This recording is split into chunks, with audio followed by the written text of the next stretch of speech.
The chair scraped back so hard it left a mark on the floor. That sound. Everyone in the room heard it. Major Elaine Owusu had not flinched. She sat with her hands flat on the table, back straight, the way they train you to sit when someone is trying to make you feel small. She had learned that posture in a different kind of room, in a different kind of country, under circumstances that the men in this boardroom could not have imagined on their best day. She did not move.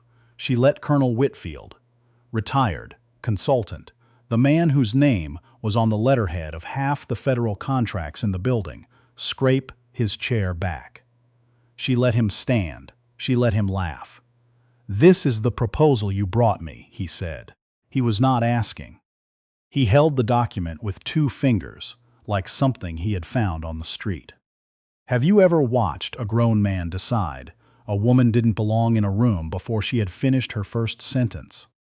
Not because of what she said, not because of her qualifications, but because of the way she looked sitting in his chair, in his building, in his meeting that she had been invited to by people above his pay grade.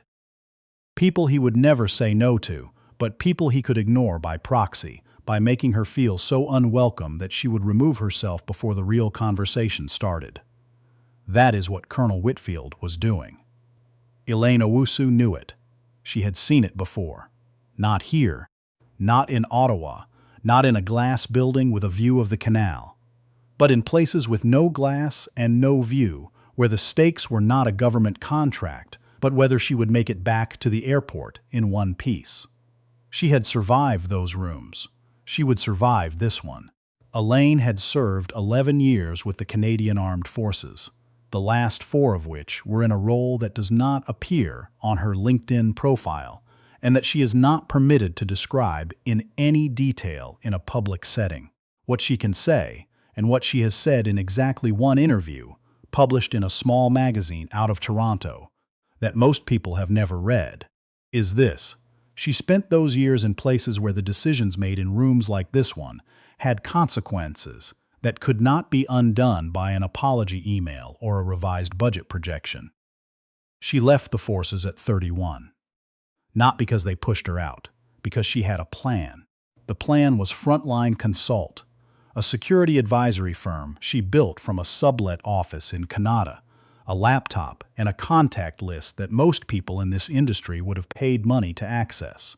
She had worked contracts for 3 provincial governments, 2 federal departments, and 1 private infrastructure company whose name appears in the news sometimes, in ways that are not entirely flattering, but whose internal security, Elaine will tell you, is genuinely excellent. She was good at this. She was, by any measurable standard, very good at this. None of that was visible to Colonel Whitfield. What was visible to Colonel Whitfield was a 33-year-old black woman who had arrived 12 minutes early to a meeting he had been forced to attend, and who had brought a proposal he had not asked for, responding to a tender that his firm Beacon Ridge Strategic Group had assumed was already theirs. He was right that he had not asked for her proposal. He was wrong about everything. February. The tender had gone out in February. Department of Public Safety, National Infrastructure Resilience Review. Contracts worth a combined value that Elaine does not discuss in public, but that her accountant had circled in red on a printed page and slid across the desk toward her with an expression she had never seen on his face before.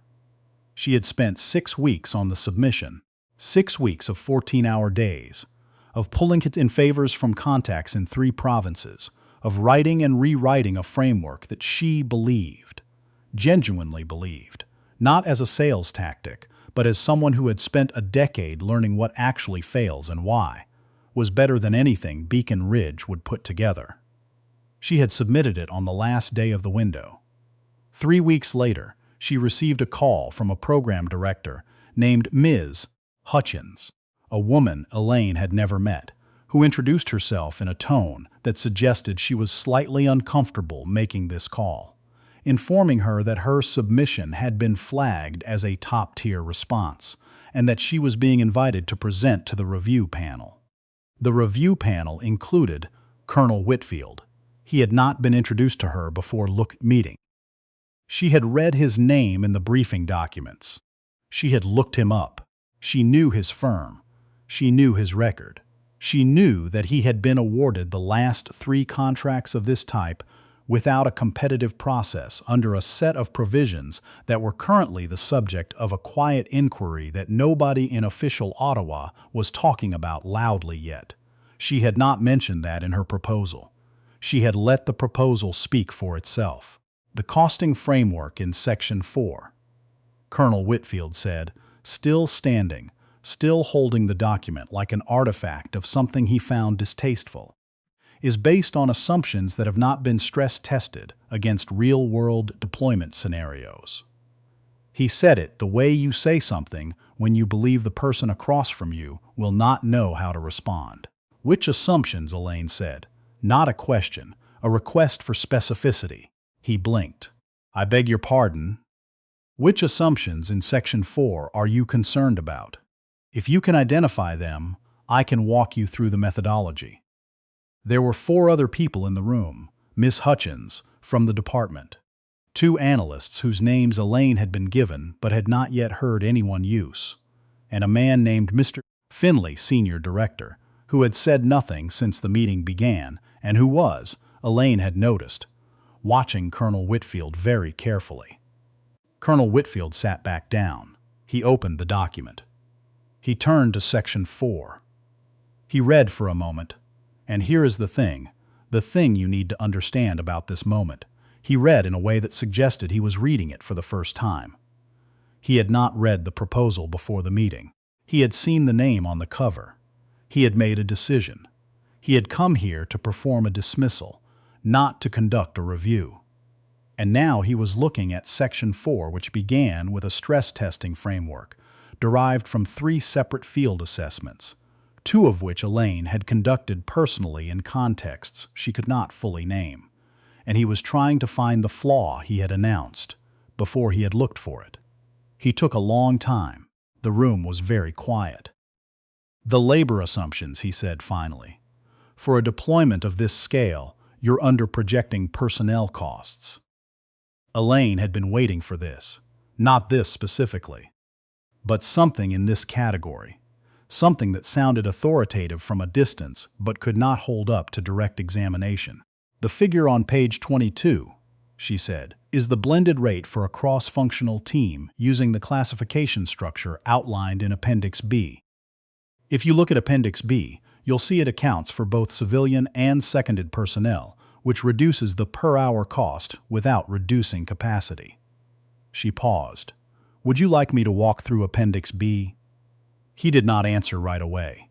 Mr. Finley, the silent senior director, shifted in his chair. He reached for the proposal. He opened it to Appendix B. He did not look up. Continue, Mr. Finley said. He was not talking to Colonel Whitfield. Elaine Owusu grew up in Scarborough. Her mother came from Ghana in 1987 with a nursing credential that took 4 years to be recognized by the Ontario regulatory body. Years during which she worked shifts that Elaine, as a child, understood were hard but did not understand were humiliating until she was old enough to understand what humiliation costs a person over time. Her father drove long haul and was home on weekends, and sometimes not even then. She was the eldest of 3. She learned early that the people who told you what you could not do were often the people who had the most to lose from being wrong about it. She was not angry. That is the thing people assume and the thing she would want to correct if you asked her. She was not angry in that boardroom. She had not been angry walking into it. Anger is a fuel, she will tell you, but it burns fast and it burns dirty. And she had learned in the field that the people who stayed calm when everything was loud were the people whose decisions held up afterward. She was not angry. She was precise. The presentation lasted 47 minutes. Colonel Whitfield interrupted 6 times. Each time, Elaine answered the interruption with the specific page number, the specific figure, the specific source. Each time, the interruption died where it landed.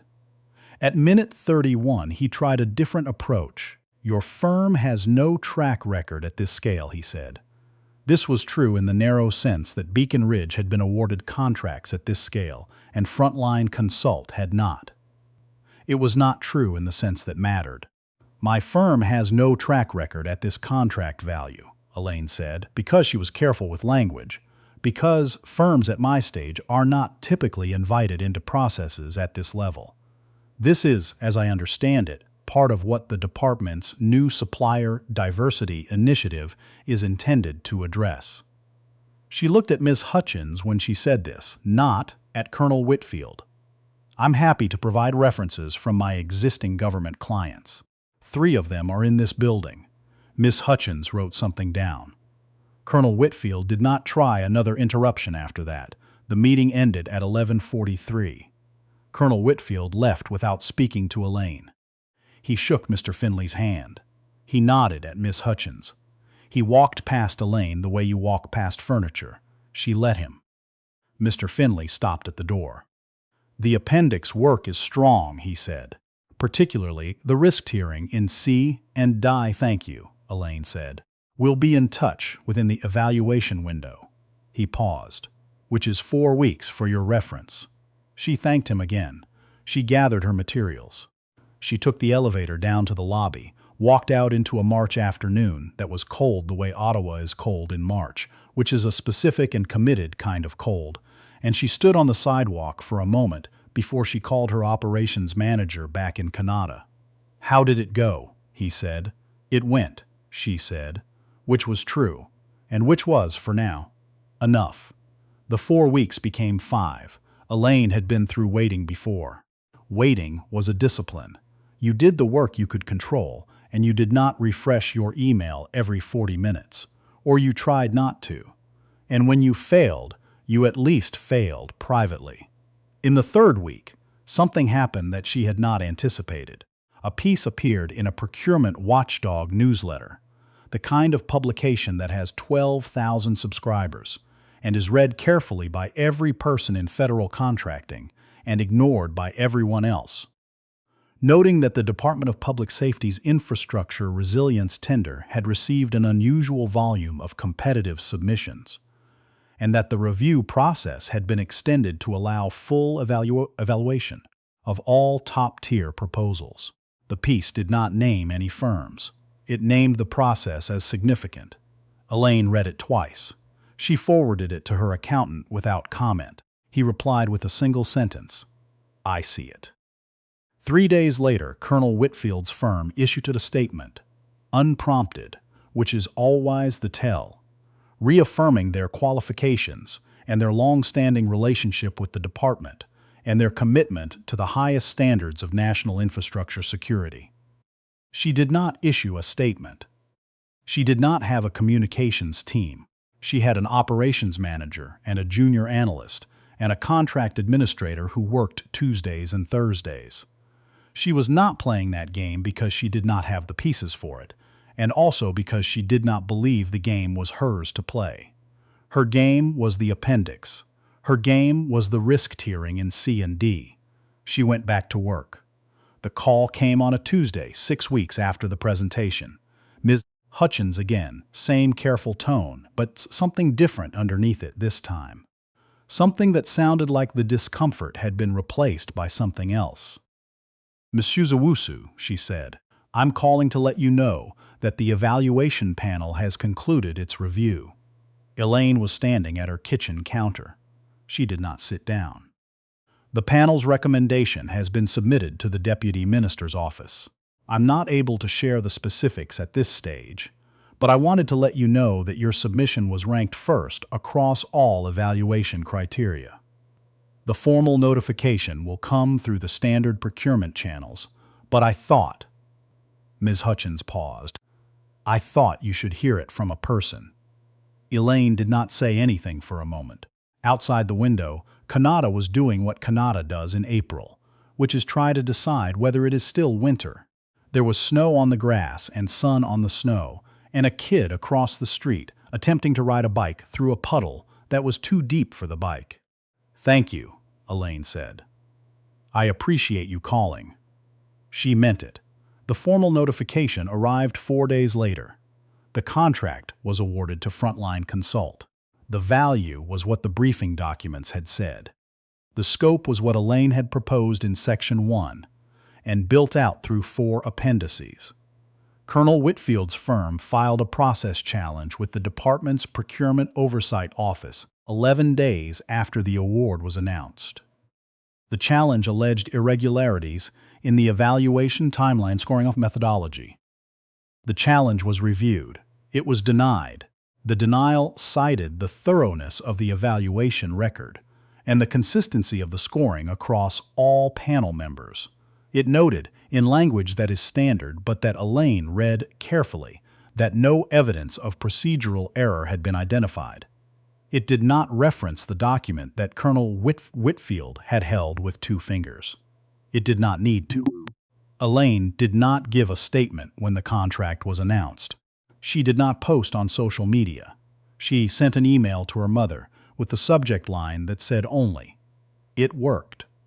Her mother replied in 40 minutes with a voice memo that Elaine has listened to more than once since.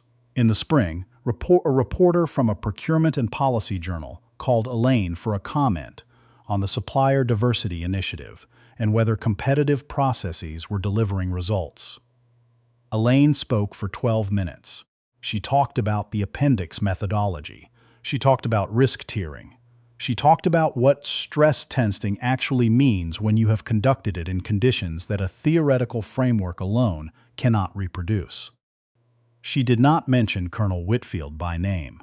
She did not need to. The reporter asked, near the end, whether she had faced resistance during the process. Elaine thought about the chair scraping back, the document held with 2 fingers, the laugh that was not really a laugh but was meant to function like one. The process held up, she said. That's what mattered. The reporter published the piece 3 weeks later. Mr. Finley was quoted in it.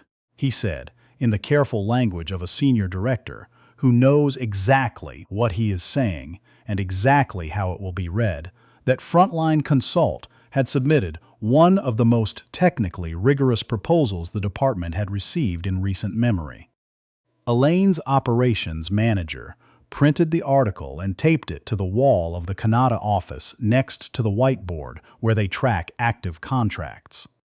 The whiteboard is getting full. She is going to need a bigger wall.